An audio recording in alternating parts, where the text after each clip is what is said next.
Have you ever felt like no matter how far you walk, the past keeps pulling you back, like invisible hands gripping your shoulders, whispering your old mistakes into your ear?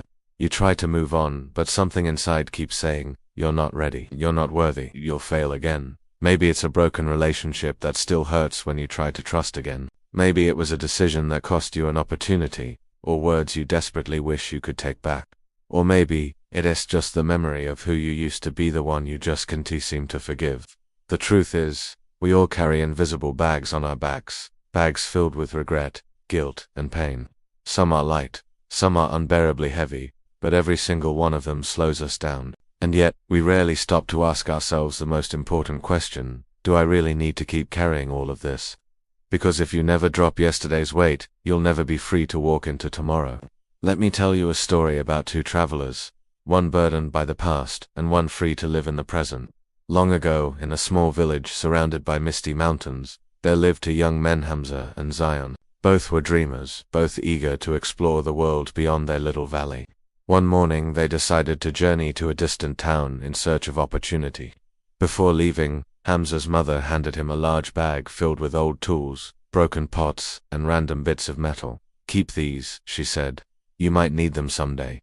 Hamza nodded. Better to be prepared, he thought. Zion, on the other hand, packed light, just food, water, and a walking stick. "I'll take only what helps me move forward," he smiled.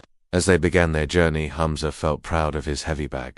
"I am ready for anything," he teased Zion. "What will you do if you need something and don't have it?" Zion simply laughed. "If I need it, I'll find it along the way." The first day was easy.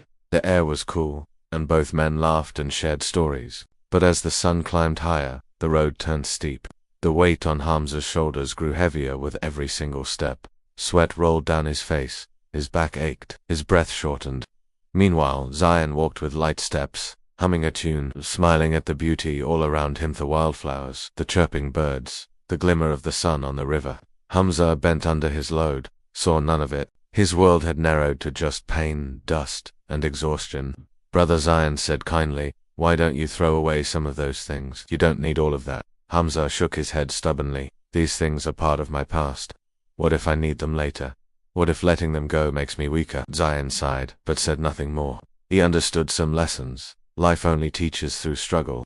Days passed, the road grew rougher, and the hills steeper. Zion became stronger, his spirit lighter. He greeted every sunrise with a smile. Hamza, on the other hand, grew weaker. The bag dug into his shoulders, the straps biting into his skin. Every step became torture. When they crossed rivers, Zion danced barefoot in the cool water. Hamza stumbled behind, terrified of losing his bag to the current. He clung to it as if his life depended on it, even though it was the very thing stealing his joy. By the time they reached a village on the 7th evening, Zion joined the locals in their festival music, food, laughter.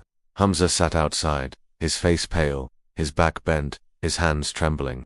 He couldn't even stand. The weight of his bag had drained every drop of strength he had left. An old wise man noticed him and approached. "Why do you sit outside, son? Come join the celebration." Hamza shook his head weakly. "I can't. My load is too heavy." The old man smiled kindly and asked, "What's in the bag?" Hamza opened it. Trusty tools, cracked bowls, torn clothes.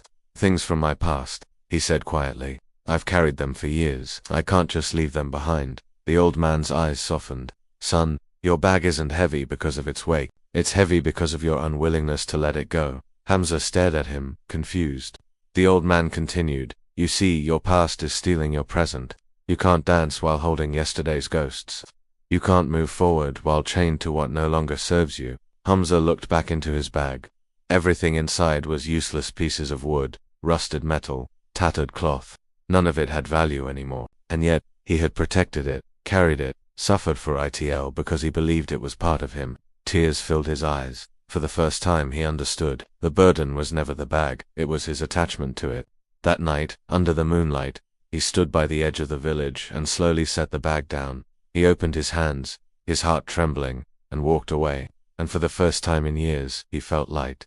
He laughed, he danced, he breathed freely. The air felt new, the stars brighter, the path ahead open and alive. The past was behind him, right where it belonged. My friend, we are all a little like Hamza. We carry our old mistakes, regrets, and heartbreaks, believing they define us. But the truth is, your past is not your home, it's your teacher. Yes, you've made mistakes. Yes, people have hurt you. But carrying that pain into every tomorrow only ensures that yesterday keeps winning. The past is meant to guide you, not chain you. To teach you, not torment you. To remind you where you've been, not to stop you from where you're going. Some people spend their whole lives walking backward, punishing themselves for something they can no longer change, while the future stands ahead, patiently waiting for them to turn around. But remember this, forgiveness is not about others, it's about freeing yourself. When you forgive, you don't erase the past, you simply stop letting it define you. So ask yourself, what are you still carrying? What's in your bag? Is it guilt, regret, pain, a mistake you refuse to forgive yourself for? If you truly want to move forward, to run, to fly, to live again, you must drop the bag. Forgive yourself, accept what happened, and then step boldly into the present. Because the past is not a life sentence, it's a lesson. And once you stop carrying it, you'll finally be free to create the future you deserve. My friend, your hands cannot hold both the past and the future at once. You must let one go. So let today be the day you drop the weight, breathe deeply, and walk forward lighter, freer, and alive. And if this story touched your heart, share it with someone who still carries too much. And don't forget to subscribe, not for me, but as a promise to yourself, to keep growing, to keep healing, and to keep walking free. Thank you for watching.